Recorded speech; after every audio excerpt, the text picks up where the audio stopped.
Jai Sri Ram. There's always a question in our mind whether the ultimate goal of our life to attain the Supreme Lord is through our effort or by the Lord's mercy. We can get the answer in Ramayana. But before we get to this, there is another question based on yesterday's message. Mitra bhavena sampraptam na tvajeyam katamchana dosho yadiyapi tasya syat satametat aharhitam. This sloka says, even if you falsely come in front of the Lord as a bhakta, He will accept you. This is what we understood from this sloka. Even if you have all kinds of dosha, faults in you, the Lord will forgive, forget, and accepts us. That is what we learned. The question is, then why He did not accept Putana? In Krishna Leela, when he was a small baby, the demoness sent by Kamsa disguised herself into a beautiful woman. She entered into Nanda Maharaj's house. She didn't realize she is touching a fire which is covered by ashes. But then she picked baby Krishna and offered her milk which was smeared with poison. The child Krishna squeezed Putana's breast so severely that in unbearable pain she had to assume her original body and fell to the ground. Krishna took her life off. If Rama says Mitra Bhavena, even if one put a show as a friend, as a devotee, and come to me, I will accept that person and protect that person, then why did not He keep up His promise when He appeared as Krishna? Rather, He killed Putana. In fact, Sugriva was strongly against to accept Vibhishana. He gave so many reasons why Rama should not accept Vibhishana. Likewise, his followers. That's when Rama said, no, even if he is disguised as a devotee, I will accept him because he has come to me. He has surrendered to me. And that's exactly what Rama did. But then he didn't do the same in Krishna Leela with Putana. So the question is, why so?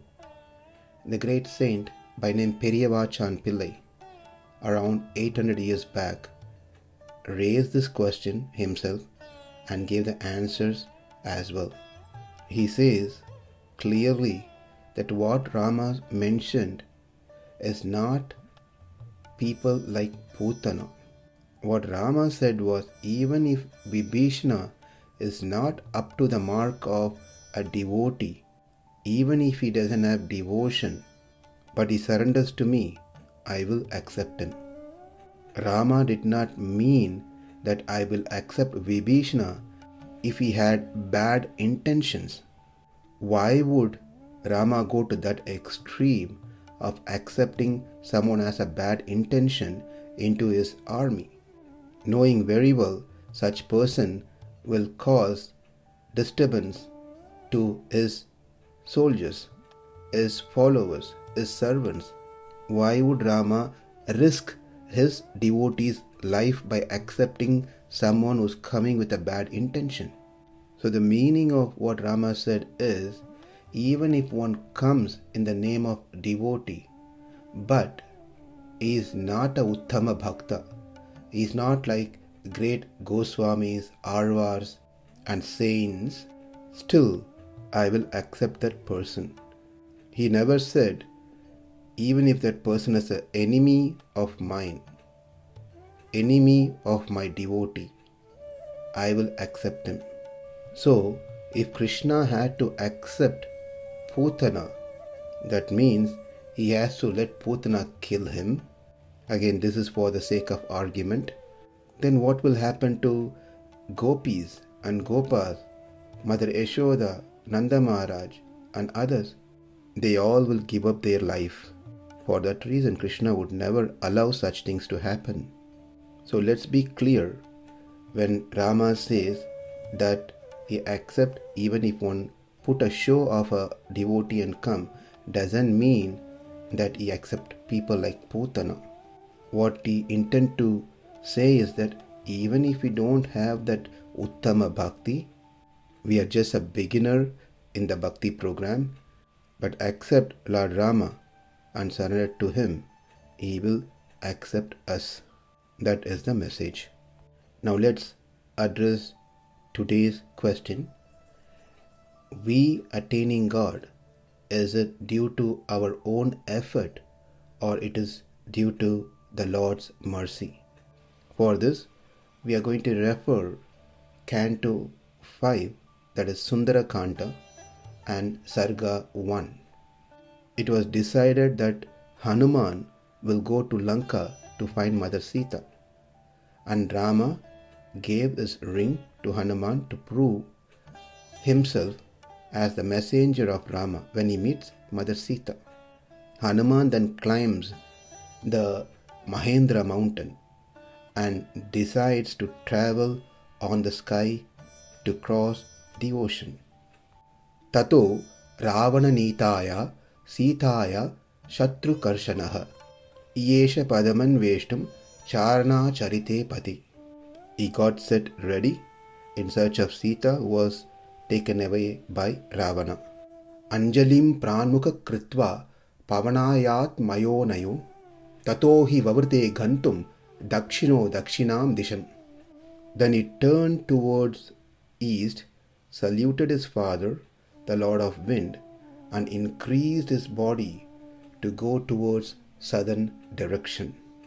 Plavanga Pravrter Drishtaha Plavane Kritanischayah Vavruddhe Ramavruddhyartham Samudreva Parvasu.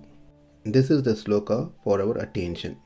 Here, Valmiki says, as all the Vanaras were seeing Hanuman, who is on the top of Mahendra Parva, Hanuman decided to grow bigger for the success of Rama. Vavrde Rama Vridyartham. For the success, for the growth of Rama, Hanuman grew. This is a very interesting statement. Hanuman grew bigger in size so that Rama can be successful, for the growth and success of Rama. Interesting. Can't Rama, who is the Supreme Lord, be successful in what he does by himself? Does he even need someone's help? Why Rama needs Hanuman's help to succeed in finding Mother Sita? Why Rama needs these monkeys' help to build the bridge? He is Sarva Shaktiman. He can do anything just by his sankalpa, just by his will, sweet will. So the answer is yes. He can very well do everything by himself. The question is, what are we going to do? If Rama does everything by himself, then what are we going to do? We need some engagement. We need some service. For that, the Lord gives us that opportunity. Hanuman knew very well that it is because of Rama's ring that he was able to succeed in his mission. He also knew that if this ring, in the form of Lord's mercy, which was given to him, if it's given to another little, the most smallest monkey in their troop, even that monkey would have been successful in that mission of finding Mother Sita. Hanuman just felt that he was fortunate enough to be given this service opportunity, though he was not qualified. He has been chosen by the Lord to do this service. Kathopanishad says, Nayamatma pravachanena labhyaha na medhaya na bahuna shrutena yamyaveshya vrunute tena labhyaha tasyeva atma vivrunute tanum swam. It is not, the Lord cannot be obtained by expert explanation of the scriptures, not by the vast intelligence, nor by much hearing. He is obtained only by one whom he himself chooses. To such a person he manifests his own form. Hanuman was chosen by Lord Rama. On the other hand, Hanuman did not feel he deserves to be chosen. Rather, he feels it's Rama's causeless mercy that he was chosen, where Rama had hundreds and thousands of options among all the monkeys. It was that strength where Hanuman had to overcome all the obstacles in his journey to Lanka. So, if we think it is only our effort that's going to make us successful, then we are not following the footsteps of Hanuman. Hanuman did his service. He put his effort, but never thought it is because of his effort that he was able to succeed in his mission. As he was putting his effort, he was completely depending on the Lord's mercy. Therefore, our effort is very much needed. It's not that we sit idle and do nothing in the name of bhakti or in the name of saying I'm surrendered soul. We must put our effort. But our effort alone will not take us where we want to. It's Lord Rama's mercy which will make our effort complete and successful. When we think, I will do bhakti, I will become the topmost devotee, I will attain the Lord, I will get rid of all my anarthas, I will manage the material energy, I can face the challenge, I can become perfect in chanting, I will study all the scriptures, I will listen to all the lectures. By all this, I will attain the Lord. And that is what the Kathopanishad says. No, that's not possible. Good luck. That doesn't mean we should stop doing any of those things. The only thing we need to do is we continue doing what we have been doing, but replace that I with you. That you is Sri Ramachandra. By your mercy, I will chant. By your mercy, I will study the scriptures. By your mercy, I will be engaged in some service. By your mercy, I will overcome the obstacles in the path of bhakti. So we need to know whatever we are trying to do is to please the Lord, not to please ourselves. And whatever that we are trying to do, whether it's big or small, in front of Lord's mercy. Yesterday I was driving on 44 highway coming from west to east. I was passing through a place called Doolittle. That reminded me of this. How much ever we try to do in bhakti, it is not sufficient in front of Lord's mercy. But the greatness of the Lord is, even if we do little, He sees that as big. It's totally opposite to our style of living. For us, how much ever big thing one does for us, we see that as little. When we do little thing for others, we want others to think we did big thing for them. This is something that we need to learn from Lord Ramachandra. How to see even a little help that we get to be the size of a mountain. And how to see even if we have done a mountain of help to others, to see a size of a mustard seed. That should be a mood of anyone, especially for the devotees. So when we do bhakti, we should know in the name of bhakti, I am also trying to do little. But the Lord is so very compassionate, He will accept the little that I do with full heart. Now let's see a second incident to understand this topic. when Rama returned back to Ayodhya, Bharata speaks, Adya Janma Kritartham me Samritascha Manoratah Yastvam Pashyami Rajanam Ayodhyam Punaragatam. My dear Rama, my life has accomplished its purpose today, and my wish to stand is fulfilled. I see you as the king of Ayodhya who just returned. Then he says this beautiful sloka, Avikshatam Bhavan Kosham Koshtagaram Param Bhalam Bhavatas Tejasa Sarvam Kritam Dashagunam Maya. He says, my dear Rama, I have increased your treasure into 10 times. I have increased the size of your kingdom into 10 times. I have increased your storehouse into 10 times. Now I return everything back to you. So here Bharata is saying he put his effort to increase the treasury of Rama.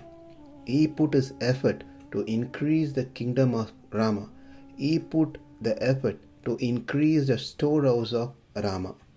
Sarvam Kritam Dashagunam Maya. I did it. I made into tenfold of whatever you left and went. Now it's all multiplied 10 times by my effort. But Bharata uses a word to make a statement valid.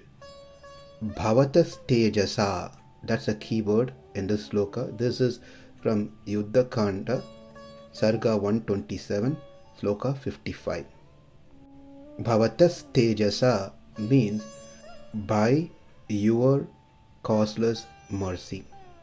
Now let's understand this line in full. My dear Rama, I increased your treasure 10 times. I increased your kingdom size 10 times. I increased your storehouse of grains 10 times by your mercy. So it is not that Bharata, when he returned back to Nandigram, he was simply sitting and lamenting and crying and weeping for 14 years, doing nothing until Lord Rama returns. He was actively involved in the service assigned by Lord Rama to take care of the kingdom.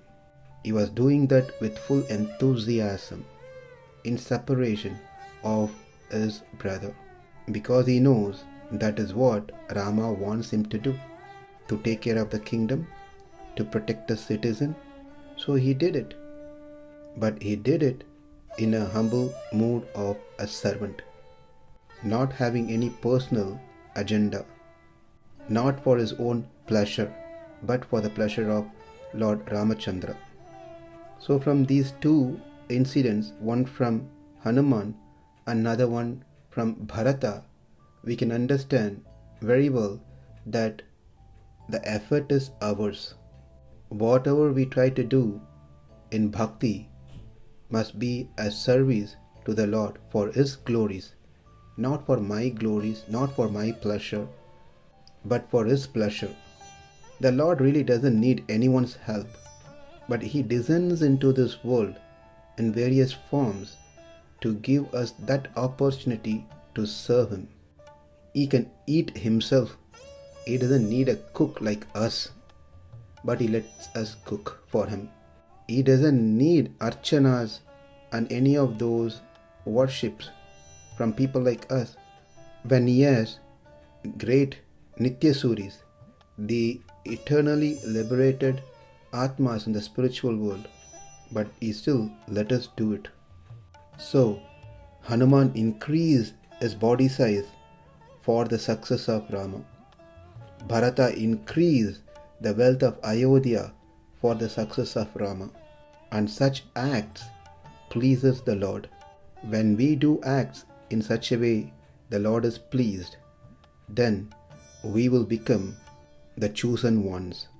So the effort and mercy goes hand in hand. So let's cultivate mood of Hanuman and mood of Bharata as we do our devotional service. Hare Krishna.